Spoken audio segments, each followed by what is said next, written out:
सभी को राधे राधे। आज बहुत ही हर्ष का विषय है कि हम लोगों के मध्य में भारतवर्ष के मूर्धन्य विद्वान VHU से gold medalist astro scientist doctor Brajesh Pathak ji ज्योतिषाचार्य हम लोगों के मध्य में उपस्थित हैं। दर्शकों के माध्यम से कुछ ज्योतिष संबंधी प्रश्न हैं और महाराज जी हम उन सभी प्रश्नों का शास्त्रीय समाधान चाहते हैं, इसीलिए हम ये प्रश्नों का समाधान आपसे चाहने की इच्छा कर रहे हैं। पहला प्रश्न है कि ज्योतिषी की पहचान कैसे की जाए, क्योंकि आजकल जैसे ही हम YouTube के माध्यम से, Facebook के माध्यम से, सोशल मीडिया प्लेटफॉर्म के माध्यम से, टीवी चैनलों के माध्यम से हम लोग देखते हैं कि ये निर्णय करना बहुत मुश्किल हो जाता है। जो प्रश्न लेकर के आता है, जिसकी कोई शंका है कि वो कैसे ये जाने कि ये ज्योतिषी हैं या नहीं, या हमारा ये समाधान करेंगे या नहीं करेंगे, इनके माध्यम से हमारा ये ग्रह आदि का निराकरण होगा या नहीं होगा। ये बहुत ही अच्छा प्रश्न आपने पूछा है और यह प्रश्न समाज के सभी व्यक्ति के लिए अत्यंत ही उपयोगी सिद्ध होगा। इस प्रश्न का उत्तर देने से पहले मैं सबसे पहले यह बताना चाहूँगा कि इस बात को पहले भी कई बार मैंने कहा है, और यह जो वचन है वो भास्कराचार्य जी का वचन है। भास्कराचार्य जी भारतवर्ष के बहुत उद्भट सिद्धांत फलित के बहुत उद्भट विद्वान रहे हैं। उनके संबंध में कई सारी चर्चाएं हम लोगों को देखने सुनने को मिलती हैं। उनके कई सारे ग्रंथ भी हम लोगों ने जरूर सुने होंगे। लीलावती है, सिद्धांत शिरोमणि है, बीज गणितम है, ये सब कुछ जो है भास्कराचार्य जी का ग्रंथ है। तो सिद्धांत शिरोमणि में दो भाग हैं, गणिताध्याय और गोलाध्याय। गोलाध्याय में पहले वो बताते हैं कि ज्योतिष शास्त्र को पढ़ने का अधिकारी कौन है। तो पहले व्यक्ति अधिकारी बन करके पढ़े, और जो अधिकारी बन करके पढ़ा वह योग्य बन पाया कि नहीं, इसके लिए समाज फिर चिंतन करे कि उसमें वह लक्षण घटित होते हैं कि नहीं। क्योंकि अध्ययन के साथ साथ व्यक्ति को कुछ भी चीज़ प्राप्त होता है, तो अब वो यदि सही तरीके से प्राप्त हो जाए, सही परंपरा से, सही मार्ग से प्राप्त हो जाए, तब तो उसके हित में है, और उसके जो शुभ लक्षण है वो उसके अंग में, उसके व्यवहार में दिखाई पड़ते हैं। पर यदि वह प्राप्त हो रहा है किसी अलग तरीके से, अथवा जिस विधा से प्राप्त होना चाहिए उस विधा से नहीं प्राप्त हुआ है, या किसी छल कपट से किसी अयोग्य को प्राप्त हो गया है, अनधिकारी को प्राप्त हो गया है, तो शास्त्री के जो गुण, शास्त्र को धारण करने वाला जो शास्त्री है, उसके जो गुण बताए गए हैं वह गुण उसमें परिलक्षित नहीं होंगे। तो सबसे पहले तो यह होगा कि हम जब पढ़ने जा रहे हैं तो ज्योतिष शास्त्र को पढ़ने का अधिकार हमको है कि नहीं। यदि नहीं है तो पहले हम अधिकारी बन जाए। तो सबसे पहले मैं वही बताता हूँ। भास्कराचार्य जी कहते हैं, विविध गणितम उक्तम व्यक्तम अव्यक्त युक्तम तदवगमन निष्ठः शब्दशास्त्रे पठिष्ठः यदि भवति तदेदं ज्योतिषं भूरिभेदं प्रपठितुमधिकारी सोऽन्यथा नामधारी। कह रहे हैं कि दो प्रकार का गणित है, बीज गणित और पाटीगणित। पाटीगणित का अर्थ होता है अंक गणित, और बीज गणित तो सब आप जानते ही हैं, सामान्य रूप से अलजेब्रा लोग बोलते हैं। तो बीज गणित और पाटीगणित यह दो प्रकार का गणित है। उन दोनों ही गणित को समझने में कुशल हो, यह पहली उसकी योग्यता होनी चाहिए।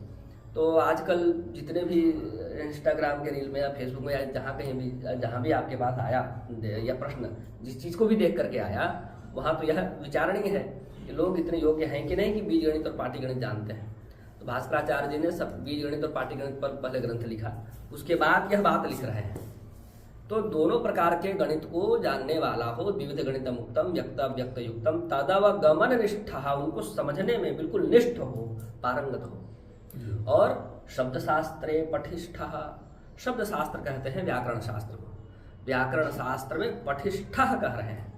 पठिष्ठः का अर्थ होता है अतिशयेन पटु, सामान्य नहीं कि बस लघु सिद्धांत उठा करके कुछ पढ़ लिए, समाज या कुछ सामान्य चीज़ जान गए, बस लघु सिद्धांत लग गई, ऐसा हल्ला करना शुरू किया, ऐसा नहीं। पठिष्ठः कह रहे हैं मतलब अतिशयेन पटु हो, किसमें? शब्द शास्त्र में, व्याकरण शास्त्र में। तो संस्कृत व्याकरण शास्त्र मतलब इंग्लिश व्याकरण और हिंदी व्याकरण वाला उस समय नियम ही नहीं था। भास्कराचार्य जी के काल में व्याकरण का मतलब संस्कृत व्याकरण ही होता था। आज समाज में लोग संस्कृत के अलावा अन्य विषय बहुत सारे पढ़ रहे हैं, तो ये भ्रम हो सकता है व्याकरण मतलब हिंदी व्याकरण की इंग्लिश व्याकरण, इसलिए मैं स्पष्ट कह दे रहा हूँ, व्याकरण का मतलब संस्कृत व्याकरण।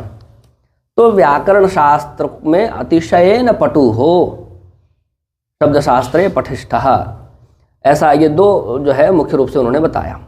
विविध गणित मुक्तम व्यक्तम अव्यक्त युक्तम तदवगमनिष्ठः शब्द शास्त्रे पठिष्ठः यदि भवति तदेदम ज्योतिषम भूरिभूत। ऐसा होता है, यदि ऐसी ये दोनों बातें उसके अंदर है, तभी वो ज्योतिष शास्त्र के जो भेद हैं उनको समझने में योग्य हो सकता है, पढ़ने का अधिकारी हो सकता है, प्रपठितुम अधिकारी। और यदि ऐसा नहीं है फिर भी पढ़ रहा है तो केवल वो नामधारी ज्योतिषी है, केवल उसके नाम में टैग लग गया है ज्योतिषी, वो ज्योतिषी है नहीं। ऐसा भास्कराचार्य जी ने स्पष्ट रूप से पढ़ने के अधिकारी के संबंध में कहा है। अब इसके बाद हम आते हैं कि ज्योतिषी बनने के बाद या ज्योतिष शास्त्र को पढ़ने के बाद सामान्य जनता कैसे पहचानेगी। तो बहुत सारे मामलों में आजकल एक देखिए, व्यक्ति को एक फ़ोन भी खरीदना होता है ना, तो यूट्यूब में खोल करके पहले वो 50 सर्च करेगा कि कौन सा फ़ोन लें, उसमें कितना बढ़िया स्पेसिफिकेशन होना चाहिए, किस क्वालिटी का, उसमें स्नैपड्रैगन इत्यादि क्या क्या आते हैं। हमको उतना ज़्यादा टेक्नोलॉजी का ज्ञान नहीं है, पर समझने के दृष्टिकोण से दृष्टांत दे रहा हूँ कि उसमें कैमरा कैसा होगा, उसमें प्रोसेसर कैसा होगा, उसमें उसकी साउंड क्वालिटी कैसी होगी, ये सब रिसर्च करके फ़ोन खरीदने जाते हैं।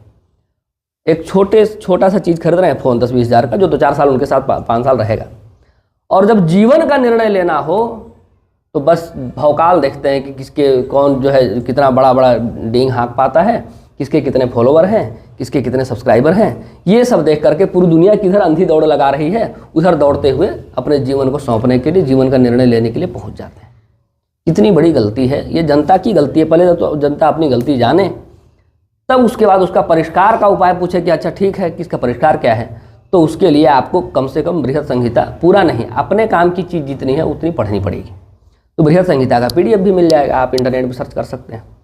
उसमें दूसरे अध्याय में संवत्सर 4 अध्याय करके है, उसमें यह बताया गया है कि ज्योतिषी का लक्षण कैसा होता है, ज्योतिषी का वाणी कैसा है, उसका व्यवहार कैसा है, ये सब कुछ एक शब्द में नहीं बता रहे हैं। लगभग पूरा का पूरा अध्याय ही उसी बात पर वराह मिहिर ने चर्चा करके उस अध्याय पर इसी बात की चर्चा की है कि ज्योतिषी होता कैसा है, सही ज्योतिषी को हम कैसे पहचाने, ये सारा लक्षण उसमें दिया है। तो उसके वाणी से व्यवहार सब उसमें अंगहीन ना हो, किसी प्रकार का व्यसन न करता हो, किसी प्रकार का अपयश कलंक इत्यादि ना हो, जब कई सारी बातें उसमें आई हैं। ज्योतिषी का लक्षण मधुर भाषी हो, विनम्र हो, शास्त्र का सही अर्थ करने वाला हो, ये सब बातें उसमें आई हैं। और ये सब तो प्रशंसा में बताए, और एक सबसे महत्वपूर्ण बात उन्होंने बता दिया, कम से कम अगर उसको भी पकड़ लिया जाए तो बात बन जाएगी, शास्त्र का सही अर्थ करने वाला हो। मैं पढ़कर सुना देता हूँ, पेज में यही बृहद संहिता हमारे हाथ में है, PDF, जैसा कि मैं कहा कि आप लोग भी डाउनलोड कर सकते हैं। आजकल मोबाइल में बहुत सारी चीज़ें हैं, कुछ काम की चीज़ें भी देखनी चाहिए। अयोग्य दैवज्ञ का लक्षण यह बता रहे हैं, श्लोक संख्या 14, अध्याय 2, सांवत्सर सूत्र विचार इस अध्याय का नाम है। इसमें यह बता रहे हैं कि अयोग्य दैवज्ञ का लक्षण क्या है। अयोग्य को पहचान लेंगे, या तो योग्य को पहचान लीजिए या अयोग्य को पहचान लीजिए, किसी एक चीज़ की परीक्षा कर लीजिए। कान को इस प्रकार से पकड़ना हो तो ऐसे पकड़ लीजिए, चाहे घुमा के ऐसे पकड़ लीजिए, अपना काम होना चाहिए। तो अयोग्य वाला जो है वो एक ही श्लोक में है, इसलिए उसको मैं आपको सुना देता हूँ। ग्रंथोन्यथार्थं करणम यश्चान्यथा करोत्यबुधः स पितामहमुपगम्य स्तौति नरो वैशिके नार्याम।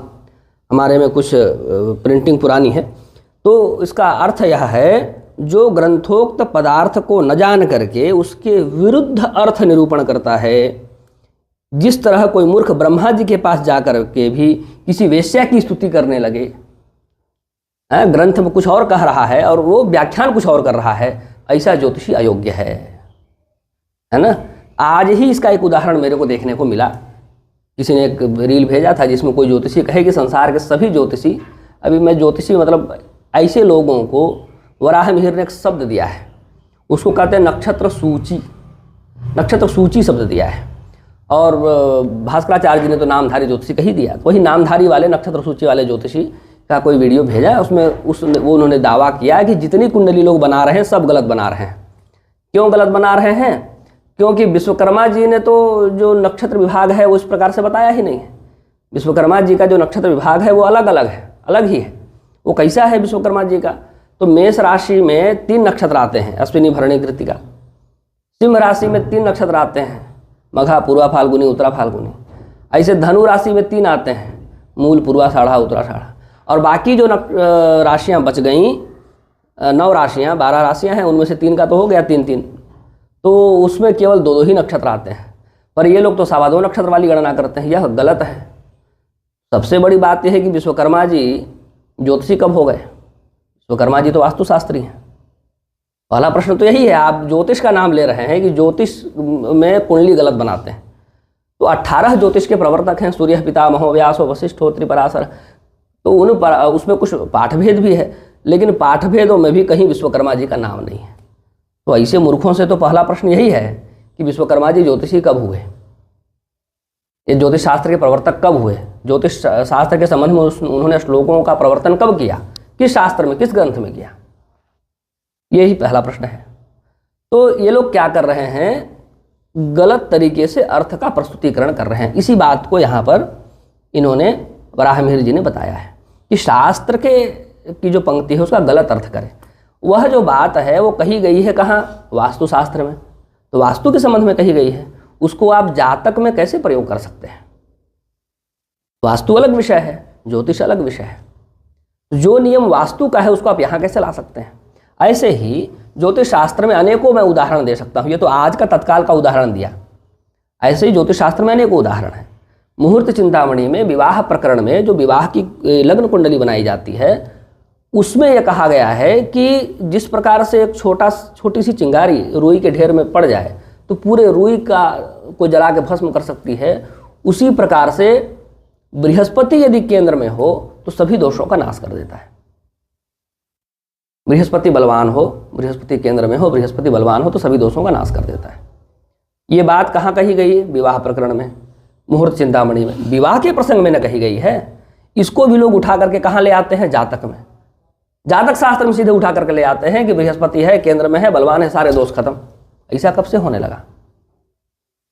तो जो जिस सेक्शन का है उसको उसी सेक्शन में रखिए, उसी सेक्शन में पढ़िए। इसी प्रकार से बालारिष्ट के संबंध में भी एक श्लोक आया है, किम कुर्वन्ति ग्रहा सर्वे यस्य केंद्रे बृहस्पति। जिसके केंद्र में बृहस्पति हो उसके दूसरे ग्रह क्या बिगाड़ लेंगे? ये तो बालारिष्ट में कहा है, इसको भी उठा करके कहाँ ले आते हैं? अन्य सभी, सर्वत्र सभी दिशाओं में, सभी क्षेत्र में लेकर के आते हैं। तो यह बहुत ही गलत परंपरा है। क्यों ऐसा हो रहा है? क्योंकि ज्योतिषी बनने की योग्यता जो वराहमिहिर ने बताई, भास्कराचार्य जी ने बताया, वो योग्यता है ही नहीं। तो शास्त्र के अर्थ का अनर्थ कर रहे हैं। किसी का प्रयोग कहाँ करना है उसको कहीं और प्रयोग कर रहे हैं।